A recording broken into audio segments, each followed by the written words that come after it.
Hello friends, हमारे channel जौहरी wisdom में आप सबका स्वागत है। मैं आर के जौहरी आज आप सबके लिए एक बड़ी और बेहद अहम खबर लेकर के आया हूँ। उत्तर प्रदेश के मुख्यमंत्री योगी आदित्यनाथ और तमिलनाडु के मुख्यमंत्री एम.के. स्टालिन के बीच भाषा विवाद और डिलिमिटेशन को लेकर तीखी बहस छिड़ गई है। यह मुद्दा भाजपा और डीएमके के बीच टकराव का गंभीर कारण बन चुका है। इस खबर की पूरी जानकारी जानने के लिए हमारे साथ बने रहें और हमारे चैनल को सब्सक्राइब करना ना भूलें ताकि आप ऐसे ही महत्वपूर्ण खबरों से हमेशा अपडेट रहें। उत्तर प्रदेश के मुख्यमंत्री योगी आदित्यनाथ और तमिलनाडु के मुख्यमंत्री एम.के. स्टालिन के बीच भाषा विवाद और डिलिमिटेशन को लेकर तीखी बहस छिड़ गई है। दोनों नेताओं के इस मतभेद ने भाजपा और डीएमके के बीच आरोप और प्रत्यारोप को और तेज कर दिया है। योगी आदित्यनाथ ने आरोप लगाया कि डीएमके भाषा और क्षेत्र के आधार पर समाज को बांटने का प्रयास कर रही है, जबकि एम.के. स्टालिन ने इसे सबसे काला राजनीतिक प्रहसन कहा है। तमिलनाडु सरकार केंद्र की नई शिक्षा नीति में प्रस्तावित 3 भाषा प्रणाली का विरोध कर रही है। उनका कहना है कि यह हिंदी को दक्षिण भारतीय राज्यों पर थोपने का प्रयास है, जबकि भाजपा का कहना है कि डीएमके इस मुद्दे को केवल राजनीतिक रूप दे रही है। योगी आदित्यनाथ ने कहा, भारत को भाषा या क्षेत्र के आधार पर बांटने की कोई जरूरत नहीं है।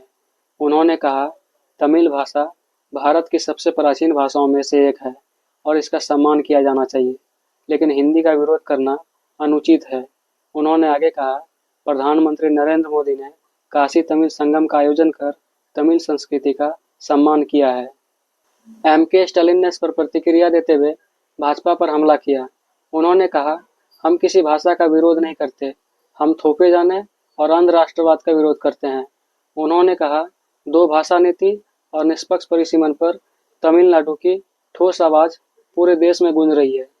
भाजपा स्पष्ट रूप से घबरा गई है। बस उनके नेताओं के साक्षात्कार देखें।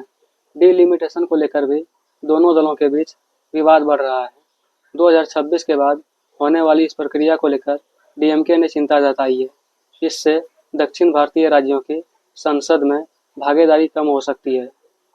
उनका कहना है कि दक्षिण भारत के राज्यों ने परिवार नियोजन को प्रभावी ढंग से लागू किया है, जिससे उनकी जनसंख्या कंट्रोल रही है, जबकि उत्तर भारत की जनसंख्या में अधिक वृद्धि हुई है।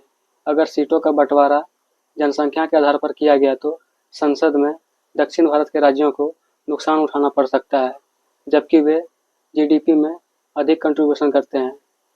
एम.के. स्टालिन का कहना है कि उन्होंने जनसंख्या नियंत्रण नीति को जिम्मेदारी से अपनाया, लेकिन यह नीति उनके खिलाफ जा सकती है। भाजपा ने डीएमके के इस दावे को खारिज कर दिया और कहा कि वे जनता को केवल भड़काना चाहते हैं। योगी आदित्यनाथ ने कहा कि जब कुछ लोगों को अपना वोट बैंक खतरे में दिखता है, तो वे भाषा और क्षेत्र के आधार पर समाज को बांटने की कोशिश करते हैं। इस मुद्दे को लेकर केंद्र सरकार और तमिलनाडु सरकार के बीच और भी टकराव बढ़ गए हैं। अगर आप लोगों को हमारा यह वीडियो पसंद आया हो तो हमारे चैनल को सब्सक्राइब करें, लाइक करें, कमेंट करें और शेयर ज़रूर करें। साथ ही हमारे बेल आइकन को दबाना ना भूलें।